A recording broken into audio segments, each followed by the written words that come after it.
ബിസ്മില്ലാഹിർ റഹ്മാനിർ റഹീം. എത്ര വട്ടം പറയാം? മൂന്ന് വട്ടം പറയാം.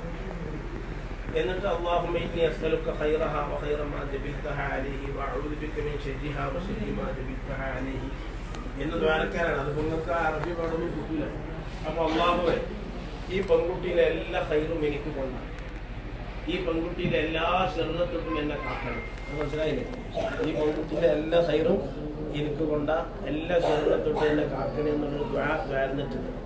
ബിസ്മി ചൊല്ലിയിട്ട് ഏതാണ് കൊടുത്താൽ മതി, മഹറ് കൊടുത്താൽ മതി.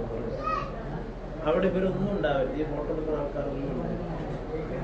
ഇതൊക്കെ നമ്മുടെ അനുജന്മാരും നമ്മളെ മക്കളും ആയതുകൊണ്ട് നിങ്ങൾ ചൂണ്ടിയിട്ട് തന്നെ പറയാം.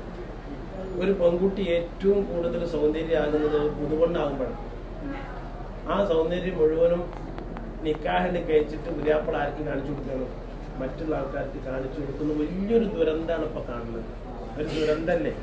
ഇപ്പൊ സഫ്വാൻ ഒരു പെൺകുട്ടി ഹലാലായി കിട്ടിയിട്ട് സഫ്വാൻ ആ മഹർ കെട്ടിക്കൊടുക്കുമ്പോൾ ചിലപ്പോൾ കയ്യിലെ മക്കളുണ്ടാവും, ഒരു ബേജാറൊക്കെ ഉണ്ടാവും.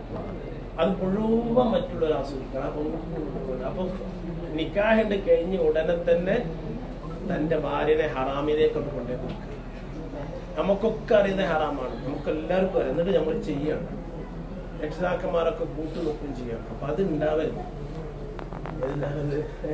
നമ്മളൊക്കെ കല്യാണം കഴിക്കുമ്പോൾ നമുക്ക് നോക്കുമ്പോൾ ദീനീപരമായ ആക്കാലം, നമുക്ക് സൗകര്യം ഉണ്ടല്ലോ, ഒക്കെ സൗകര്യങ്ങളായില്ലേ.